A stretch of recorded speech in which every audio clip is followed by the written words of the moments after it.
سلامونه. د نن خبره ننني بحث ستړي مه شئ. یو ځل بیا په جلال آباد ښار کې د خوراکي توکو د بیو د لوړېدو نه د خلکو شکایتونه ډېر شوي دي. که څه هم د ننګرهار ولایتي ادارې سمدواره ګڼ شمېر کمیټو ته دنده سپارلې چې په جلال آباد ښار کې د ټولو خوراکي توکو بیې کنټرول کړي او سرغړونکي ونیسي او مجازات یې کړي. خو بل لور ته بیا یو شمېر خلکو په جلال آباد ښار کې د افغانیو ترویج د بیو د لوړوالي لامل بللی دی چې د ولایتي ادارې غوسه یې هم راپارولې او ننګرهار والي په زغر د امنیتي او عدلي ادارو ته امر کړی چې هغه کسان چې د کالدارو د رایج غوښتنه کوي او د کالدارو چلښت غواړي باید ونیول شي او عدلي او قضایي ارګانونو ته وروپېژندل شي.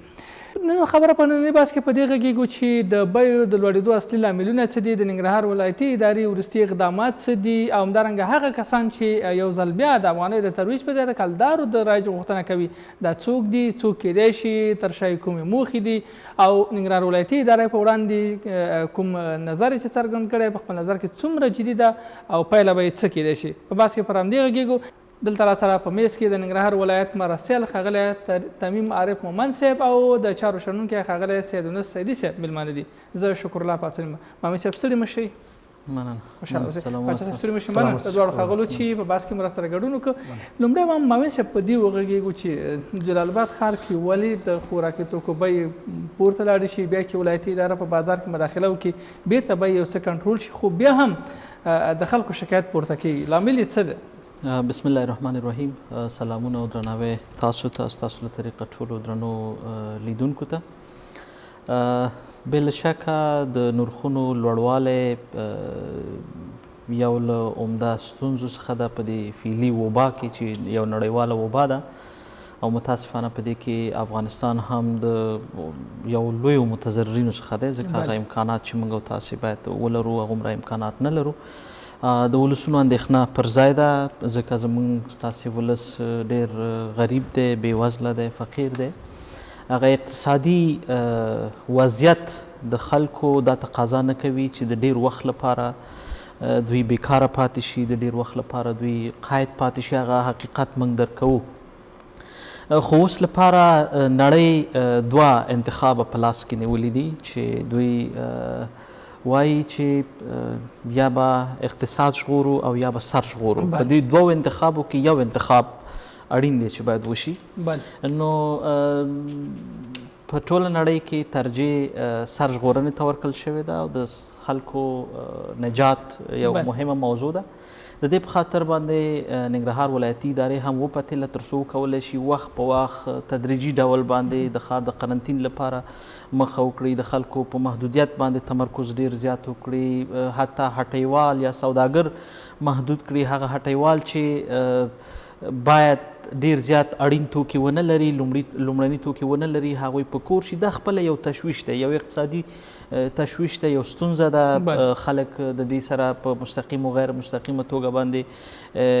کاري مصروفیتونه لري او دغه کاري مصروفیتونه بیا بیرته د بازار په عرضه او تقاضا باندې تاثیر کوي. نو د دې په خاطر باندې چې موږ او تاسو وکولی شو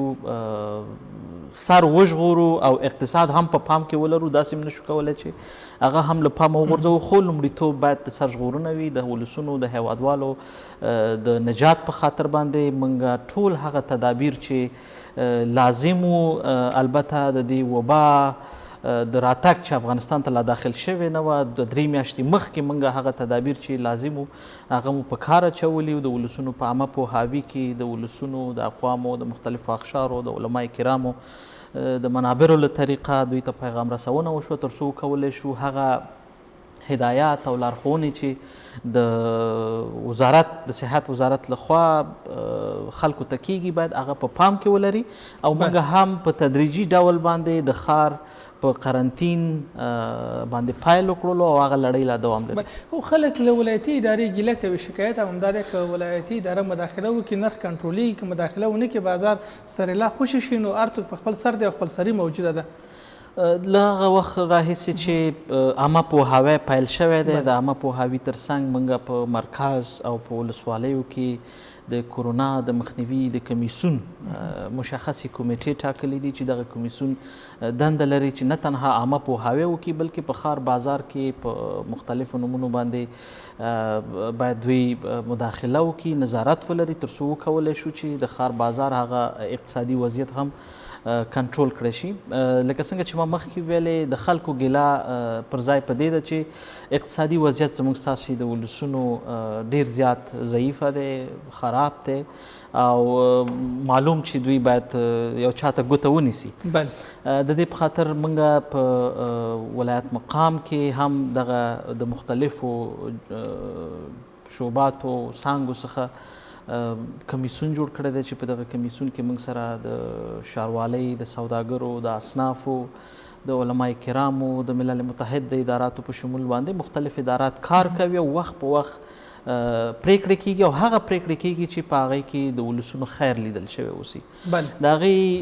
عمده مسایلو څخه یو د ښار بازار باندې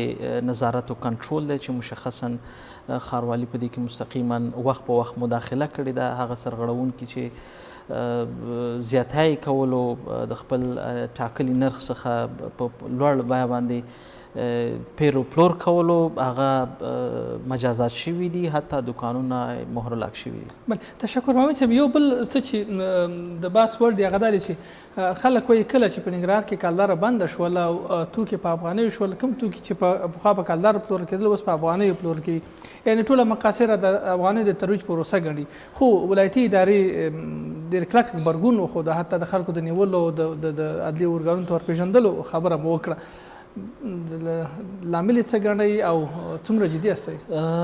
دغه غبرګون به دوام لري. هر هغه څوک چې د قانون څخه سرغړونه کوي هغه به مجازات کیږي. د دغې وبا د داخلېدو سره که تاسې متوجه شوي یاستئ نرخونه په ټول افغانستان کې لوړ شوي دي، تنها په ننګرهار ولایت کې نرخونه نه دي لوړ شوي. خو د دې نرخونو ترڅنګ د دې وبا ترڅنګ یو لامل چې موسمي تغییرات چې مثلا د اجناسو په تولید او تورید او په پیر و پلور کې واقع کیږي، خپله اقتصادي بحرانونه مثلا تاسې وګورئ یوې میاشت لپاره د پاکستان د تورخم دروازه د فرضي کرښې تړل شوې وه او عمده لامل یې همدغه وبا وه. اوس له نیکه مرغه د افغانستان اسلامي جمهوري دولت لخوا دغه زمینه سازي وشوله چې په مشروط ډول په اونۍ کې 3 ورځې دغه لار پرانیستې اوسي. له نیکه مرغه قزاقستان او ازبکستان لخوا په پایل کې اندېښنې ډېرې زیاتې موجودې وي، واردات کم شو او اندېښنې دا وې چې لارې به وتړل شي او مستقیما دا په نرخونو باندې تاثیر کوي. خو له نیکه مرغه د هغه ادرس نه اندېښنې ډېرې زیاتې نشته دی، ځکه چې د دولتونو ترمنځ هغه هوکړې چې وشولې چې دروازې به نه بندېږي او هغه لومړني توکي چې د هرې لارې وي هغه به واردېږي. د تورخم له لارې هم دغه اندېښنې موجودې وي. خو په عموم کې موږ او تاسې یو وارداتي هیواد یو او هر کله چې موږ او تاسې توکي پیرو نو مستقیما زموږ ستاسې په هغه اقشارو باندې چې هغوی په ښار بازار کې خرید و فروش کوي په هغې باندې مستقیما اغېزه کوي. تاسې وګورئ په دې وروستیو کې په پاکستان کې، په هند کې، په چین کې د دغې وبا له امله هغه اقتصادي رکود او یو نامعلومه تګلوری د اقتصاد چې ټاکل شوی دی هغه یو ګونګ حالت ته لاړ دی. یعنې تاسې که دا وروستي ګزارشات د پاکستان وګورئ، دغه 3 یا 4 هیوادونه زه ځکه یادومه چې زموږ زیاتره توکي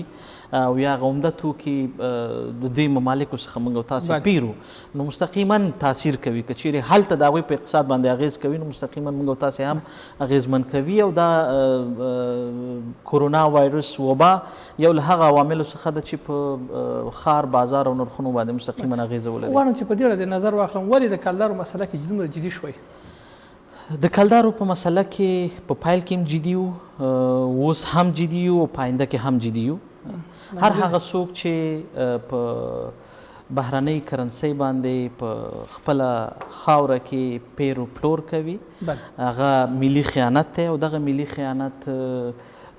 عدلي تعقیب ته اشد اړتیا لري. موږ لکه څنګه چې په پیل کې په دې موضوع کې جدي وو، مننه کوو یو ځل بیا هم د ولسونو څخه په دې برخه کې د افغانیو په ترویج کې ولسونو مختلفو اقشارو رسنیو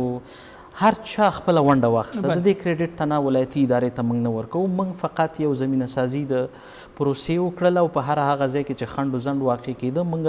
همکاري کوله په هغه روحیه باندې چې ولسونو په دې پروسه کې همکاري کړې. موږ د دوی نه منندوی یو او دا باید همداسې ژوندی وساتل شي. دا په دې معنا نه ده که موږ او تاسې نن د یو اقتصادي رکود او یا د یو اقتصادي بحران چې هغه بحران چې نړیوال بحران دی فقط افغانستان ته متوجه نه دی مواجه شوي هستو، نو موږ تاسو بیا یو ځل دغه موضوع تکرار کو مخه دې ته وکړو چې ګواکې د کلدارې رول ډېر مهم و. یو بل دا ده چې د توکو د پیر او پلور په وخت کې زمانی مقعد ډېر مهم دی، ځکه همیشه موږ او تاسې د جنس قیمت ثابت په یو وخت کې نشو ساتلی، هغه وخت په وخت تغییر کوي، اقتصادي توپیرونه راځي، اقتصادي تغییرات راځي، تحولات راځي او دغه تحولات باعث د دې کېږي چې نرخونه یا لوړ لاړ شي یا ټیټ لاړ شي. اوس هم کله کله خلک ځان سره د 15 میاشتې مخکې یا د 4 میاشتې مخکې مقایسه کوي چې دا جنس 4 میاشتې مخکې په 10 کلدار نو اوس ولې په 10 افغانۍ دی. دا ډېر یو غلطه مقایسه ده، داسې مقایسه باید ونه شي، خو فعلي شرایطو ته او دغه وروستي تحولاتو ته په کتو باندې دغه مقایسه باید له ځان سره په نظر کې ولري او همیشه دغه چالشونه موجود وي، د هغې په اساس باید خپل قضاوت وکړي. خوشحال اسماعیل صاحب، هغه چا چې د کلدارو د بیرته چالښت غوښتنه کړې ده، ستاسې د ننګرهار ولایتي ادارې د رهبرۍ له ادرسه ورته د ایجنټ کلمه استعمال شوې، د چا ایجنټ دی؟ هغه هر هغه څوک چې د هرې کرنسۍ لپاره زمینه سازي کوي او غواړي چې د هغوی لپاره لابي وکړي، ملي خاین دی او هغه باید د ملي خاین په توګه باندې محکمه شي. نن جلالت مآب والي صاحب ټولو امنیتي او عدلي اداراتو ته هدایت کړی دی، هر هغه چا چې په دغه پروسې لپاره بیا یو ځل هوا ورکړې ده، اول خو دا خوب خیال دی چې بیا به هغه حالت ته لاړ شو، بیا به دغه کرنسي مروج شي. دا خیال دی د خپل فکر نه وباسي، هغه حالت ته به نه ځو، خو هغه څوک چې قصدن او په شعوري ډول باندې دغسې بهرنۍ کرنسۍ لپاره زمینه سازي کوي او یا هوا ورکوي، هغه زموږ سره ملي خاینین دي او هغوی سره جدي برخورد کوي. عملاً چې شوي دي تر اوسه د چا د نیولو هڅه شوې ده، هغه چا چې په سوشل میډیا کې یا په رسنیو کې دغې موضوع ته هوا ورکړې وه، موږ د هغوی لیسټونه خپل اړونده څانګو یا امنیتي ارګانونو ته سپارلي دي او هغوی په لټه کې دي تر څو وکولی شي د دوی څخه پوښتنه وکړي. خوشحاله اوسئ، ډېره مننه مامي صاحب. سیدي صاحب، راځو تاسو ته، د خلکو شکایت څومره په ځای دی د نرخونو د لوړوالي نه؟ تاسې که بازار کتلی وي، خپله د بازار څه ډول تصویر وړاندې کوئ؟ ولایتي اداره څه وکړي؟ د خلکو شکایت چې له کومو خواو نیکۍ څومره په ځای دی او که مشخصا وروسته په دې به وغږېږو چې دا د کلدارو مسله را مطرح کول د اصلا څه ډول یو بحث ګڼلی شو؟ مننه پاسون صاحب. شروع کې تاسو ته سلام، ماوین صاحب ته او د انعکاس تلویزیون ټول لیدونکو اورېدونکو ته سلام او احترام وړاندې کوم. اول خو به دا ډېر د شرم ځای کې چېرته موږ بیرته د پردي هویت خبره کوو، ځکه افغاني زموږ هویت دی، افتخار هم دی، ویاړ هم دی او د دې دپاره باید سړی لاوي وکړي، نه د پردۍ کرنسۍ دپاره. هغه کوم الفاظ چې ولایتي ادارې استعمالوي چې ګویا هر هغه څوک چې د دغې کرنسۍ د بیرته د رایج خبره کوي، حقیقت هم دا دی پاسون صاحب. تر ډېره چې زه کوم خلک پیژنم په دغه ولایت کې یا فرض کا ځان ته فعال وایي په یو نوع باندې، دوی د دغه خلکو نه په دې نوم باندې پیسې اخلي، دا پروژې ورکوي دا خلک ورته، همدغه څوک چې د دغه شیانو خبره کوي. یعنې دا تاسو عادي مه ګڼئ چې ګویا دغه د مامن صاحب را سرڅنګ کې ناست دی، په دوی باندې زموږ غږ دا دی چې لکه څنګه چې دوی وویل چې والي صاحب او زموږ د ادارې اقدام کوي په دې باندې، دی یو نیک فعال ګڼو موږ د دې دپاره چې باید دا اقدام وشي، ځکه دا خلک پروژیان دي په دغه ولایت کې د دغه شیانو دپاره پروژې اخلي چې ګویا پردۍ کرنسۍ د رایج شي. ما مخکې ویله چې شرم دی د دې دپاره چې څوک دا خبرې کوي، وخت چې وایي په شرم دی هغه وشرمېږي چې نه شرمېږي. اوس چې نه شرمېږي باید ولایتي اداره او مسؤل اشخاص اقدام وکړي د دې په وړاندې او د ګرفتارۍ امر لکه څنګه چې ویل شوي دي. پاتې شوه بله خبره دا چې نرخونه، دا یو ستر حقیقت دی پاسون صاحب چې نرخونه د کنټروله وتي دي په ننګرهار کې او په دې باندې څوک سترګې نشي پټولی. موږ مخکې هم غږ کړی دی د سوشل میډیا د لارې، د هغه څه د لارې چې موږ د ولایت سره یا د ولایتي ادارې سره روابط لرو په دې باندې موږ دوی سره شریک کړي دي او خوشبختانه چې دوی هم تر یو حده اقدام کړی دی. بله دا چې مخکې تاسو په معاون صاحب نه پوښتنه وکړه چې تاسو که کنټرول خبره کوئ یعنې که تاسې راووځئ نرخونه کنټرولېږي او که تاسې بیرته کښېنئ بیا د کنټرول نه وځي راځئ احساس ته مسؤلیت وکړو په دغې ټولنه کې او ټول هغه څه چې فرض کړه په دغې ټولنه کې دي پرې په ولایتي اداره باندې وانه شو موږ او تاسې د یو افغان او مسلمان په صفت باندې په دغه ټولنه کې که هغه تاجر دی که دکاندار دی او که هغه عادي هټیوال دی دوی د یو مسلمان په صفت باندې هغه څه چې ورته راوړل شوي دي موږ د هر وخت د دې لپاره په تمه نه پاتې کېږو چې صبر وکړو چې ولایتي ادارې نه د خلک راشي او په موږ باندې د غږ وکړي یا زموږ د ګرفتارۍ امر دې وکړي نو بیا موږ نرخونه کنټرولوو دغه مبارکه میاشت ده په دغه میاشت کې موږ وایو د حکمتونو میاشت ده د برکتونو میاشت ده په دغه میاشت کې نور نړۍ کې که تاسې وګورئ پاسم صاحب محترم خلک راپاڅېږي او هغه غریب او غربه خلک چې د دغې ټولنې دي هغوی سره په مطلب لوی لاس مرستې کوي کومکونه کوي او د هغوی هغه د غربت تر یو حده یې مرسته ورسره کېږي چې مخه ونیول شي دلته بدبختي دا ده چې نه دکاندار احساس ته مسؤلیت کوي نه تاجر احساس ته مسؤلیت کوي نه عادي هټیوال چې مخکې مې ذکر وکړ هر هغه څوک چې یعنې دې ته باید په تمه پاتې شي چې صبر وکړه د ولایت نه څوک راوځي او زه به نرخ کنټرول کړم نه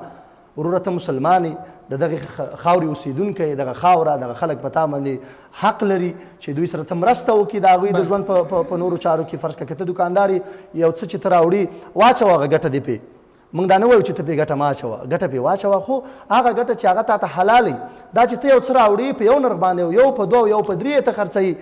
او بیا دې ته په تمه پاتې کېږي چې صبر وکړه د ولایت نه یو څوک راشي او زما د نرخ کنټرول خبره دې وکړي یعنې دا نه د افغانیت او نه د اسلامیت او نه هغه د احساس ته مسؤلیت چې په یو ښار کې موږ او تاسې اوسېږو چې یو شهروند د احساس ته مسؤلیت به یې د څه شي وکړي او بله خبره دا چې ډېره زه تر حده چې ګورم دغه سوشل میډیا چې کوم ورونه کاروي بدبختي دا ده چې پر ځای د دې چې دغه ملګري دغه مسؤل اشخاص هغه یعنې معاون صاحب دی والي صاحب دی او دغه نور افراد او اشخاص چې په دې اداره کې کار کوي دوی باید متوجه کړو د هغه کارونو دپاره چې دلته په ښار کې تې سرغړونه کېږي په ځای د دې چې موږ دا خلک دې ته متوجه کړو منفي ګرایي کوو د نورو کرنسیو دپاره لاوي کوو او مارکیټینګ کوو د هغې دپاره نو دا یو ښه عمل نه دی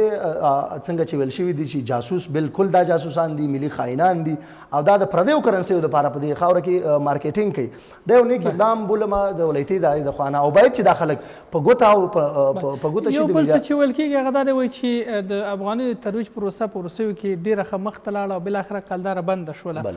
او دا که د ولایتي ادارې لاسته راوړنه ده او که ولایتي ادارې د ولس لاسته راوړنه ګڼي خو په دې وروستیو کې بې مخیني دا کار وشو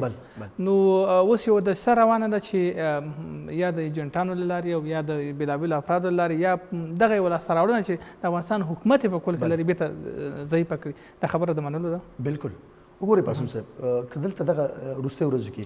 اول خو دا چې مخکې مې ویله چې افغاني زما هویت دی افتخار مې دی ویاړ مې دی او باید چې په دغه خاوره کې چې موږ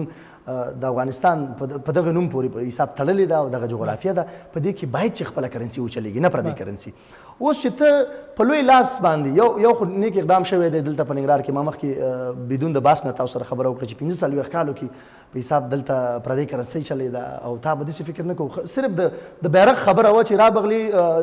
تورخم به راواوښتي بیرغ به چین شو نور به مسله ټوله د پاکستان غوندې روانه وه پردۍ کرنسي چلېده کلداره چلېده دا یو لوی اقدام و چې افغانستان حکومت یا ولایتي اداره او یا خلکو راپاڅېدل د دغې په حساب ناورین په وړاندې مبارزه وکړه او د پای ټکی ورته کېښودو دا لوی کار و چې وشو اوس چې راځي د کابل نه که راځي او که د پاکستان نه راځي ته به داسې یو احساس وکړي چې هو زه یو بلې خاورې ته داخل شوم دلته یو بله کرنسي ده دلته یو بل بیرغ دی دلته نور خلک دي په حساب باندې دا یو هغه فکري احساس ته کوي چې زه افغانستان ته رالم بدبختي دا ده چې اوس ته په لوی لاس راپاڅېږي که ته د بل خاورې ایجنټ نه یې د بلې خاورې جاسوس نه یې په دې خاوره کې ته ولې مسؤل اشخاص متوجه کوي نه خپل مسؤلیت ته او بله دا چې په کوم ځای کې موږ افغاني مقصره وګڼو پاسم صاحب محترم دلته افغاني په کوم ځای کې مقصره ده چې ته دا خبره کوي ورسره چې گویا د افغاني چالش چې دی دا مسله اوچته کړې ده حال دا چې تاجر دی مخکې مې یاده کړه دکاندار دی نه احساس ته مسؤلیت کوي او نه په هغه کمه ګټه باندې چې دلته لاسته ورته راځي دا بسنه کوي وخت چې دلته مسؤل او یا فرض مثال تاجر مسؤل وګڼل شي په ځای د دې چې ته افغاني ګڼې دکاندار مسؤل وګڼل شي ته راځي مقصروالې ټول وړي کلدارو ته یعنې مخکې مې ویله چې دا د ډېره د شرم خبره ده او حقیقت هم دی چې دا خلک جاسوسان دي او د نورو کرنسیو دپاره لاوي کېدل سیدي صاحب ډېره مننه کور مو آباد خوشحاله اوسئ ماوین صاحب بېرته راځو تاسو ته د ځینو ترکاري باغو بیې هم لوړې شوي دي چې هغه په ننګرهار کې تولیدېږي د ننګرهار محصول دی د دې بیې ولې نه کنټرولېږي دوی ولې د هغه د وارداتي توکو سره سوداګر یا کاروانګر او یا د دغه توکو پلورونکي ځان سموي؟ مننه پاسون صاحب. یو خو ما مخکې یو ټکي ته اشاره وکړله چې په اقتصادي چرخش کې معمولا بعضې تعاملات باعث د دې کېږي چې هغه په نرخونو باندې مستقیم او غیر مستقیم تاثیر ولري. لکه اوسنۍ تعاملات موسمي تولیدات یوه برخه ده، د افغانیو ترویج هم یو برخه کیدای شي چې ووایو، نړیواله وبا یو بله برخه ده، او بیا عرضه او تقاضا د خلکو یو بیله مسله ده چې هغه مستقیما په نرخونو باندې تاثیر کوي. دا ډیره درسته خبر ده چې سبزیجات زموږ ستاسې دلته تولیدیږي نو نرخونه یې ولې پورته لاړ شي. اول باید دغه مقایسه هم وشي چې څومره سبزیجات دلته تولیدیږي او څومره بیا موږ په مصرف رسو. زموږ ستاسې د مخصوصا د ننګرهار او د لغمان سبزي ته هم مشرقي او هم د کابل 7 میلیونه نفوس سترګې په لار دی چې باید دغه سبزي کابل ته انتقال شي. نو دا معلومداره خبره ده چې دغه تقاضا چې فقط د ننګرهار دا نشي برآورده کېدلی، ځکه چې هلته د کابل فشار هم موجود دی، هلته هم ډیر زیات سوداګر زموږ ستاسې سبزیجات کابل ته انتقالوي. دویمه موضوع دا ده چې معمولا په حمل ساور میاشتو کې او حتی جوزا کې ډیر هغه لومړني توکي چې باید په دې میاشتو کې موږ تاسو ورته اړتیا لرو خو ټول نه تولیدیږي، نو هغه واردیږي، راځي د همسایه ممالکو نه. نو دلته دا دوه ډېر عمده لامل دي چې یو خو تقاضا طبعا اجناسو ته ډېر زیات وي، بل موسمي مسایل وي، او بل دا وبا باید صرف نظر نه کړو، دا په هر څه باندې اغیز لري. زموږ ستاسې هیوادوال که تاسې متوجه شوي یاستئ چې کله دا د قرنطین موضوع مطرح شوه نو هر چا د خپل ضرورت څخه زیات توکي وپیرل او هغه یې ویوړل کورونو ته، نو دا مستقیما په مارکیټ باندې تاثیر لري. کله چې یو جنس لپاره تقاضا لوړیږي طبعا مارکیټ کې سوداګر هم دا ډېر په خټه پاک خلک نه دي چې موږ د دوی څخه دفاع وکړو، دوی کې هم ستونزې شته دی. متاسفانه دغه برخې نه یا د دغسې موقع نه یا د دغسې سرخوږي نه معمولا سوداګر هم استفاده کوي، عوامل سنجوي او د هغه عواملو لپاره بیا بهانې جوړیږي او نرخونه لوړیږي. نو موږ د هغه سوداګرو په مقابل کې هم دریځ واضح دی. هر هغه څوک چې په احتکار باندې ونیول شي، احتکار مطلق جرم دی، یعنی احتکار یو بیله موضوع ده. هغه سوداګر چې مختلف توکي په یو نامه په بله نامه په سټاکونو کې په ګودامونو کې ځای په ځای کوي او بیا د دې په خاطر چې نرخونه په مارکیټ کې تغییر وکړي او بازار ته عرضه کوي، دا مطلق جرم دی. د دې خلاف هم یو هر هغه څوک چې د احتکار په مقابل کې ونیول شو هغه هم مجرم دی او هغه ته به هم دوسیه جوړیږي او د عدلي او څارنوالۍ عدلي ارګانونو له طریقه به هغه تعقیبیږي. نور پاتې دغه عوامل خپله مستقیما زموږ ستاسې په توکو باندې تاثیر لري، موسمي تغییرات دي او په دې راتلونکي میاشت 2 میاشتو کې کیدای شي زموږ ستاسې سبزیجات لا زیات شي. هغه وخت کې به دا اندېښنه د سبزیجاتو په مقابل کې ونه لرو، خو تر هغې پورې چې تولیدات زموږ ستاسې تکافو ونه کړي نو دا اندېښنه به موجوده وي خو تعقیبیږي. خوشحاله اوسئ. ما ویل چې تاسو د بحث په لومړیو کې ویل چې ځینې ناحیو کې ما تا کمیټې ټاکلي، په ښار کې کمیټې ګرځي، کوم صلاحیتونه مو ورکړي او خصوصا ننګرهار والي په خپله فیسبوک پاڼه لیکلي چې چرګان لیلام شول او د سبزیجاتو نرخونه چې پاهش نرخونه دي وایي د کنټرول لپاره جدي هڅه روانه ده. څه به کوئ او کمیټو ته مو کوم صلاحیتونه ورکړي؟ زموږ پوښتنه تاسې بیرته ځواب کړه، د چرګانو لیلام نن وشو، عین عمل به د ټولو په مقابل کې کیږي؟ سبزیجات به لیلام کیږي؟ طبعا هر هغه څوک چې جرم کوي د جرم په مقابل کې یو خو هغه عدلي ارګانونه چې کوم پروسه د تعقیب لري هغه به تعقیبیږي، ترڅنګ یې د دې په خاطر چې په بازار کې نور مشکلات پیدا نشي هغه توکي که څوک نیول کیږي باید دغه کمیټو ته کوم صلاحیتونه ورکړي؟ کمیټې مستقیما د بازار د څار صلاحیت لري، نظارت لري او حتی دا نن چې کوم لیلام شوی ده د همدې کمیټو له طریقه شوی دی. د والي صاحب په سرې هدایت باندې ورته هدایت وشولو هغه څوک چې په زیاتي باندې ونیول شو نو طبعا د مارکیټ مارکیټ سره توپیر وشولو چې په زیات قیمت باندې دوی لپاره همدغه ضربه چې د دوی ګیله دا وه چې دا موږ ته په دې نرخ نه دي تمام شوي، د دې نه لوړ تمام شوي، د هغې لوړ نرخ نه په ټیټ نرخ باندې همدغه یو اقتصادي ضربه بیرته خپل هغه سوداګر ته ورسوي. نورو ولایتونو د خپلو خبریالانو په مټ معلومات اخیستي که بیلګې خوست وړاندې کړو حتی امنیتي ادارو بازار کې مداخله کړې ده، هغه څوک چې نرخونو کې تفاوت شتون ولري هغه د مجرم په توګه نیول کېږي، دستي بلچه کېږي. مانندار په دغه کمیټې چې ټاکل کېږي دې کې موږ سره د ملي امنیت د امنیه قومندانۍ نمایندګان وي. حتی دا نن چې کومه کمیټه د نرخونو د تعیین او د څار لپاره د والي صاحب په هدایت باندې یو بله تعقیبي کمیټه ټاکل شوې، ځکه چې دا موضوع ډېره حالت ته رسېدلې ده او په بازار موږ هم څارو، نو د هغې لپاره چې په روزمره شکل باندې نرخونه تعقیب شي یا نرخونه توضیح شي، کمیټه ټاکل شوې. په هغې کمیټه کې هم موږ سره د ملي امنیت او امنیه قومندانۍ اعضا وجود لري تر څو هغه عدلي او اجرایوي مکلفیتونه هغوی ته وسپارل شي او هغوی تعقیب کړي. مامون صاحب تاسو په خپله څومره مطمئنه یاست چې همدا یې وروستۍ حل لاره ده که نه بل اپشن باندې کار کوئ؟ موږ عملا په بحران کې یو او د بحران په حالت کې هر هغه فیصله او هر هغه کړنلاره چې د هغه بحران څخه د وتلو لپاره او د هغه مهال د ستونزې د رفع په خاطر باندې مؤثره وي، مقنع وي، د هماغه حل لارو نه به استفاده کوو او مخته به ځو. غوښتنه مو څه ده؟ د ولسونو څخه زموږ غوښتنه دا ده چې دغه وبا چې اوس هم متاسفانه یو قسم په ولسونو کې بابیزه ګڼل کېږي دا جدي وګڼي. موږ چې دغه دومره توصیه کوو، دغه دومره قیودات وضع کوو، تدریجي مسائل تعقیبو او وخت په وخت په فیصلو کې زموږ تغییرات راځي، عمده عامل د ولسونو حفاظت په خاطر باندې دی، د ولسونو د بقا په خاطر باندې دی. نو زموږ د ټولو هیوادوالو څخه هیله دا ده چې دغه موضوع جدي ونیسي، د دې د انتشار مخنیوی وکړي. کورونا وایرس په خپله پښې وزرې نه لري چې انتقال وکړي، خو همدغه موږ او تاسو انسانان یو چې د یو نه بل ته انتقالیږي. نو دغه ولسی موږ او تاسې یو فرهنګي او کلتوري ټولنه یو، په دې ټولنه کې بعضې عنعنات موږ او تاسې لرو چې هغه زموږ ستاسې ډېر ژور دي.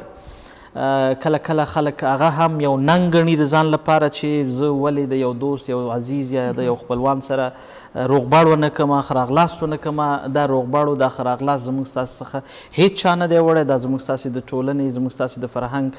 یو عمیق او ژوره برخه ده. دا په داسې مسایلو باندې له منځه نه ځي. اوس لپاره هغه صحي او محافظتي مسایل چې د اړوند سکتورونو وزارتونو لخوا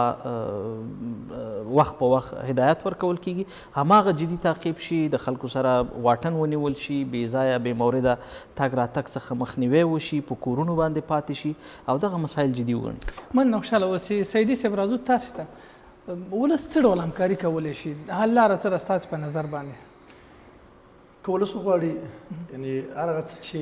ولایتي اداره یا په کل کې حکومت اقدام کوي، یعنی که 50% حکومت اقدام کوي 50% ورسره ولس کولی شي، که وغواړي. شرط دا دی ځکه چې که چېرته ته ګورې چې یو څوک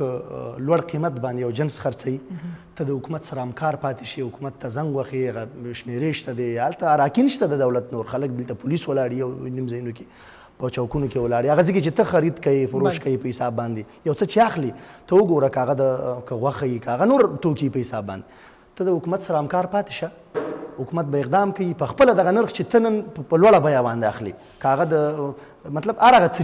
چې ته په لوړه بیه باندې واخلي، هلته چې حکومت اقدام کوي دغه بیه تا ته به ښکته کېږي. یعنې هلته ته د یو بل غریب او فقیر سړي چې هغه وسې نه لري په دغه بیه چې ته اخلي، که ته دلته همکار پاتې شي د دکاندار سره، نه د حکومت سره، که د حکومت سره همکار پاتې شي د هغه سړي چې هغه نه لري وس، د هغه به هم وس وشي. هلته د نور چاته هم د ښه ژوند زمین سازي یا د اقل د خوراک زمین سازي دې وکړه، هم دې په ثواب کې برخه واخیسته، هم د دغې ټولنې د بقا دپاره د یو څه وکړل چې هغه یعنې حکومت همیش اقدام کوي او هغلته تور سره اقدام پاتې نه شي، نو حکومت خو بیا په ځای پاتې شو. اصلا داسې نه کېږي. پاسون صاحب د یو لاسه موږ تاسې وایو چې د یو لاسه ټک نه خېږي تر څو چې ولس د حکومت سره مطلب په یو لاس باندې نه شي او اقدام ونه کړي په دغه نرخونو په کنټرول کې او د نورو ناخوالو په کنټرول کې، نه کېږي چې موږ تاسې ټول هر څه د حکومت په غاړه باندې ور واچو. فلهذا که موږ غواړو که د نرخونو خبرې، که د نورو مسایلو خبرې، وګورئ که اوس د کرونا خبره کوو، وزارت صحت، حاکم د وخت، ولایتي اداره، ټول خلک را پاڅېدلي دي او تاسو ته هغه ټول لارښوونې کړي دي چې تاسو د دغه شیانو په استعمال سره د دغې کرونا وایرس نه بچ کېدی شي. اوس چې ته اقدام نه کوې ولسه، ته را پاڅېږې نه، ته حکومت سره همکار نه پاتې کېږي، نو دا خو داسې نه شي کولی چې حکومت را پاڅېږي او د کرونا نه تا څه رقم بچ کړي. که ته چېرته غواړې چې بد شي، د حکومت سره باید همکار پاتې شي تر څو دغه ناخوالو نه موږ تاسو بچ پاتې شو. ډېره مننه تاسې دواړو ښاغلو، د ننګرهار ولایت مرستیال ښاغلی تمیم عارف مومند صاحب او د چارو شنونکی ښاغلی سید یونس سیدي صاحب. د دواړو خواکې ونړی مننه. سور بابا چې راغلی بحث کې مو ګډون وکړه او د پوښتنې مو ځواب کړه. مننه، خوشحاله اوسئ. د انعکاس راډیو ټلویزیون قدرمنو لیدونکو او خوږو اورېدونکو، نننی بحث همدلته پای ته رسېږي. الله مو مل شه.